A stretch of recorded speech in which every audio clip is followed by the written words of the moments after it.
So I have a question from Joe. Listening to your podcast 233, where you spoke on the Sleepless in Seattle standards, I was wondering, do you have any ideas on standards for sprints or maybe cardio conditioning? Even if they were not the multi-tier system, but perhaps an expected or game changer. I realize this might be very sport specific, but I'm just thinking for overall wellness, physical preparation. Conditioning standards are always a tough one to come up with, Joe. It just, so my brother Phil, of blessed memory, he had Southwood's junior high 880 record, and it stood a long time. And I was coaching. Now, he was a freshman when he did hit this, and he also played two other sports, so he didn't really specialize in it. And then I coached at this high school where this dad was telling me about, they were telling me about how we had this superstar, and this superstar wasn't as fast as my brother Phil in the 9th grade. That's the beauty of track and field, is that you can look at numbers and you can say, this is good and this is bad. So one thing you can do, Joe, you could maybe just look up, and I always recommend people, go look at the Masters records. If you ever want to have, in every sport too. Now, obviously in Olympic lifting, because they keep changing the weights, the numbers in the Masters divisions aren't always great.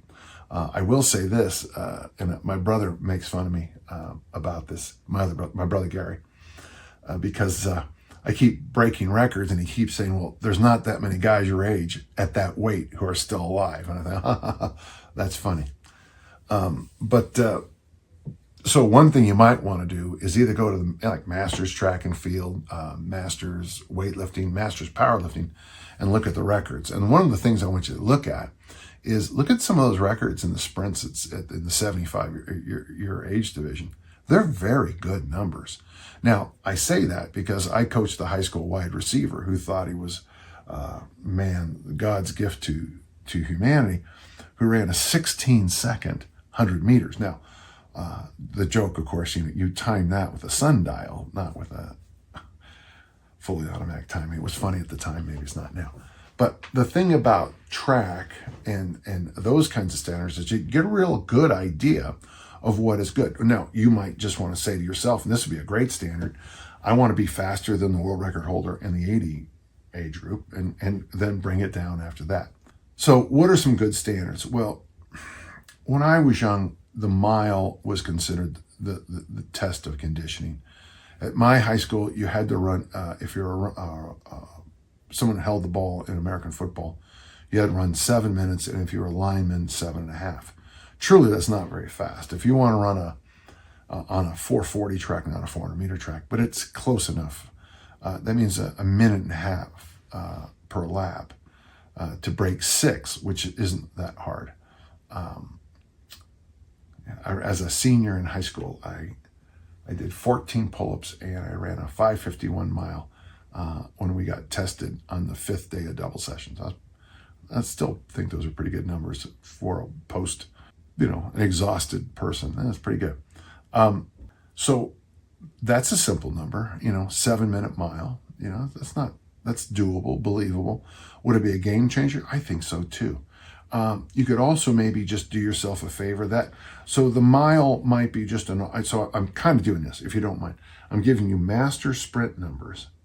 And then I think high school American football, they don't train for this, 7.5 minutes for a mile. If you just want to use it as a 1600, it'll be close enough for the conversation.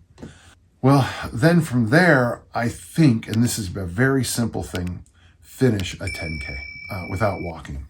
Okay, that would be the only thing I'd ask is don't walk. If you at some level keep your, if you can test yourself in 100 meters, pretty simple. Every local track has 100 meters. Get yourself a time, get a sense of where you are. Try the mile time, finish a 10K. Those would be those great kind of line in the sand ones for conditioning. Obviously from there, going from, I feel like I'm quoting Dave Tate again. Dave Tate famously would say, there's good training programs, there's bad training programs, there's training programs that suck, and then he used a potty word, and there are programs that are just horrendous. And the funny thing is, to go from horrendous to sucks is actually a leap. So if you run a 19-second 100-meter and you get yourself to 15.8, that's great progress. You're still not very good, but hey, you're doing well. Finishing a 10K without walking isn't going to get you on the Olympic team, but it's better than finishing not being able to run a 10K. So I want you to think that way on these standards. If you have follow-up questions on this, Joe, just remind me, because I'd love to talk about this more. I'm sure I'm missing some other areas, but my thoughts first are look up the master's numbers, and then think about that high school football mile standard, and think about completing the 10K challenge. Okay, thanks.